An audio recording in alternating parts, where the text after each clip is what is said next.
저는 오늘 일상 속 자존감 높이기라는 주제로 여러분들께 강연을 하게 된 류동호입니다. 시작하기 전에 간단하게 제 소개를 하겠습니다. 저는 현재 서울대학교 동양사학과 2학년에 재학 중인 대학생이자 그리고 혼자하기 달인입니다. 최근에 자존감에 대해서 많은 에세이들이 나오고 있습니다. 아마도 많은 분들이 자존감에 대해서 관심을 많이 가지기 때문이겠죠? 아마 여러분들도 저와 같이 자존감이 낮아지는 경험을 많이 하셨을 것 같아요. 그렇다면 거기에서 어떻게 회복하는지도 궁금하지 않으세요? 저는 오늘 제 생각과 제 경험을 공유해서 여러분들이 상처 입은 자존감으로부터 회복하는 방법을 알려드리려고 합니다. 저도 자존감이 낮아지는 경험을 한 적이 있습니다. 그는 제가 서울대생인 것과 좀 관련이 있습니다. 자랑 같지만 저는 학창시절에 공부밖에 안 했습니다. 그래서인지 저에게는 나는 모든 걸 완벽하게 해내야만 해 하는 그런 강박관념이 있습니다. 그런데요, 제가 완벽하지 않음을 가장 뼈저리게 마주한 시점이 있었습니다. 그때가 수능을 마침 끝내고 이제 집안에서 오래 지내게 되었을 때인데요. 집안일을 시작하게 되면서 할 때마다 혼났습니다. 그거 하나 제대로 못하냐고. 평생 칭찬 속에서 살아왔고 또 스스로가 완벽하다고 생각했습니다. 그런 저는 그걸 받아들이기가 힘들었습니다. 내가 무언가를 못한다고 생각하고 내가 바라왔던 모습이 아닌 나를 마주하면서 자존감도 많이 떨어졌던 것 같습니다. 이 경우 제 자존감이 하락했던 1차적 원인은 외부에 있는 것이죠. 제 경우에는 아마도 가족의 잔소리나 꾸지람이겠죠? 아마 여러분들도 가족, 친구 혹은 동료들로부터 넌 이걸 못한다, 이것도 하나 제대로 못하냐 식의 말을 듣고 상처를 입은 경험이 분명 있을 것입니다. 그것을 나에 대한 공격으로 받아들이려고 하지 않아도 괜히 기분이 나쁘고 우울해져요. 그리고 자존감도 떨어뜨리게 만듭니다.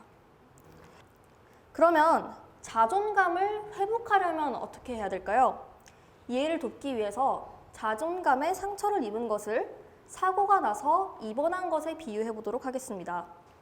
만약 사고가 나서 입원하면 우리는 아무것도 하지 않고 쉬어야 하는 시기가 있습니다.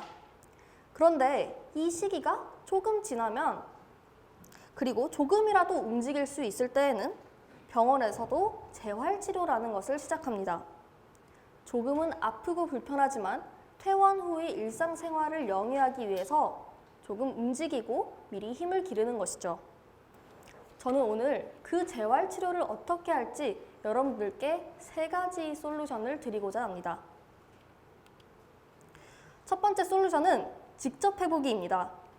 제가 대학생이 되고 나서 마주한 가장 큰 변화는 이제 기숙사에 혼자 살게 되었다는 것입니다.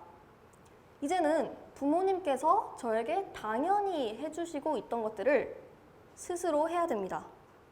아까 근데 저는 집안일도 제대로 못하는 사람이라고 말씀드렸죠? 특히 요리를 하는 거는 저에게 큰 도전이었습니다. 왜냐하면 전 요리를 잘 하지도 못할 뿐더러 주방이 너무 멀었어요.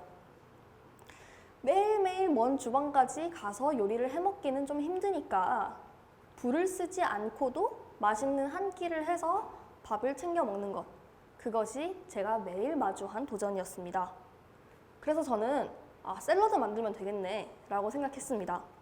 불도 안 써도 되고 전자레인지도 안 써도 되고 야채나 과일만 잘 씻고 드레싱만 준비하면 되니까요. 그런데 샐러드를 사 먹지 않고 굳이 만들어야겠다고 생각한 이유는 있습니다. 파는 샐러드에는 제가 좋아하는 재료가 적게 들어가 있고 제가 싫어하는 재료만 많이 들어 있었어요. 그래서 제가 좋아하는 것만 넣은 밸런스를 붕괴시킨 샐러드를 만들기 시작했습니다. 어땠을까요? 진짜 맛있었습니다. 솔직히 파는 샐러드보다 훨씬 맛있었어요. 그래서 이제 저는 샐러드에 대한 자신감이 생겼습니다. 또한 그 결과보다도 제가 샐러드를 만드는 과정은 저희 자존감을 더욱 높여주었습니다. 뭐 먹을지, 뭘 살지, 어떻게 만들지를 다 제가 계획해서 맛있게 만들어내는 것. 언뜻 보기에는 좀 쉬워 보이는데 할 수도 있지만 그 과정 하나하나에 집중하는 것은 쉬운 일이 아닙니다. 직접 해보기를 통해서 제가 얻은 것은 두 가지였습니다. 첫째는 난 이제 뭐라도 할 수 있다 하는 자신감, 그리고 스스로를 위해서 그 과정 하나에 집중하는 것은 정말 중요하구나. 여러분들도 누군가가 당연히 해준다고 생각했던 것들을 스스로를 위해 직접 해보시면서 그 과정에 집중해보세요. 두 번째 솔루션은 혼자 해보기입니다. 언뜻 이전의 것과 좀 비슷해 보이긴 하는데요. 이는 누군가와 함께 하던 것들을 혼자서 해보자 하는 것과 조금 더 관련이 깊습니다.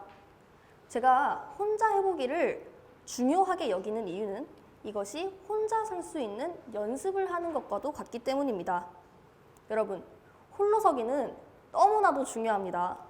물론 사람이 사회적 동물인지라 남들과 함께 살아가는 방법을 배우는 것도 필요하지만 누군가와 늘 적극적으로 함께 할 수만은 없습니다. 홀로 섰을 때에도 행복할 수 있어야 누군가에게 의존하지 않고도 행복한 삶을 살아갈 수가 있습니다. 당연히 자존감과도 직결되는 문제겠죠. 자, 그러면 저는 혼자서 해보기를 어떻게 실천했는지 제 경험을 말씀드릴게요. 여러분들 혹시 창경궁 야간개장 가보셨나요? 정말 아름답습니다. 그 아름다움 뒤에 제 머릿속에 스쳐간 생각이 하나 있습니다. 와, 커플들 뿐이다. 혼자 온 사람은 별로 없었고 앞으로도 별로 없을 것 같아요. 근데 여러분들 이렇게 생각하실 거예요. 에이, 누가 거길 혼자 가. 네, 그 사람이 바로 저입니다. 저는 그냥 거기가 좋아서 갔는데 저만 혼자였습니다. 그런데 조금 억울한 거예요. 왜 나만 혼자인가. 저도 눈치도 많이 보였고 저만 혼자였기 때문에 그렇게 좋은 기억으로 남아있지만은 않습니다. 하지만 역설적이게도 저는 여기를 다녀오고 나서 혼자 하기 만렙에 도달했습니다. 왜냐하면 혼자 하기 최종 보스를 제가 깬 셈이거든요. 커플들만 가는 곳에 혼자 갔으니까. 혼자 하기의 장점은 바로 마음의 소리를 들을 수 있다는 것입니다. 남들과 대화하는 대신 나 스스로와 대화하는 것이죠. 혼자서 무언가를 하려면 스스로에게 무엇을 원하는지 물어봐야 하고, 그러려면 내 마음속의 말을 들어야 합니다. 그리고 그것을 실행에 옮겨야 합니다. 그 과정 하나하나가 다 스스로와 소통하는 과정입니다. 또 좋은 점은요, 조금 더 많은 경험을 해볼 수 있습니다. 무언가 하나하나 할 때마다 남들과 함께하면 시간적 제약이 아주 많아요. 그렇지만 혼자서 하게 되면 같은 시간 안에 더 많은 경험을 할 수 있고 더 느끼는 점도 많습니다. 또 혼자 하기란 그것을 해냈다는 것, 그 자체도 자존감과 자신감 향상에 도움이 되는 법입니다. 바로 성취감이죠.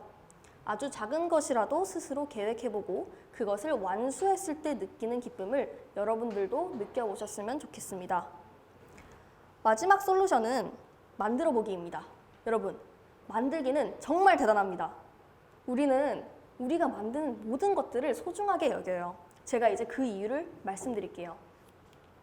저는 작년에 시중에서 판매되는 책의 저자가 되었습니다. 귀엽죠? 네. 물론 저 혼자 책을 쓴 것은 아니고 친구들과 같이 만들었습니다. 대입이 끝난 저는 다시는 보지 않을 저 동아시아사 모의고사를 제가 좋아하는 데에는 이유가 있습니다. 그 책에는 제 시간과 노력, 그리고 대학교 1학년의 열정과 패기가 모두 녹아있기 때문입니다. 그런데 그걸 싫어한다. 말이 안 됩니다. 나의 생각과 노력과 시간이 투입된 창작물에는 애정을 쏟을 수밖에 없습니다. 이 역시도 아까 말씀드렸듯 성취감과 비슷한 맥락이지만 창작이라는 것은 조금 더 능동적이면서 나를 개입시키는 과정입니다. 외부의 컨텐츠를 단순히 소비하는 것과 내가 무언가를 만들어내는 것에는 큰 차이가 있습니다. 그리고 창작의 결과뿐만 아니라 그 과정 속에서도 우리는 자신을 발견하게 됩니다. 제가 말씀드린 책 쓰기와 같은 거창한 것이 아니더라도 일상 속에서 작은 만들기를 해볼 수 있습니다. 우리 자존감을 높이는 데에는 자금 만들기도 충분하니까요. 오늘 여러분들께 자존감 회복과 관련한 제 경험을 여러분들께 공유하고 3가지 솔루션을 제시했습니다. 3가지가 뭐였죠? 직접 해보기, 혼자 해보기, 그리고 만들어 보기였습니다. 혹시 지금 자존감이 낮아진 것 같다면 제가 말씀드린 솔루션을 쉬운 것부터 차근차근히 실행해 보세요. 독일의 문학가인 에리 캐스트너는 이렇게 말했습니다. 열린 출구는 없다. 네 마음속으로 파고 들어가라. 여러분, 제가 말씀드린 일상 속 자존감 높이기를 실천해 보면서 마음의 소리를 들어보십시오. 그리고 스스로를 사랑해 주십시오. 그러다 보면 여러분들의 자존감은 어느새 회복되어 있을 것입니다. 제 강연을 여기서 마치도록 하겠습니다. 감사합니다.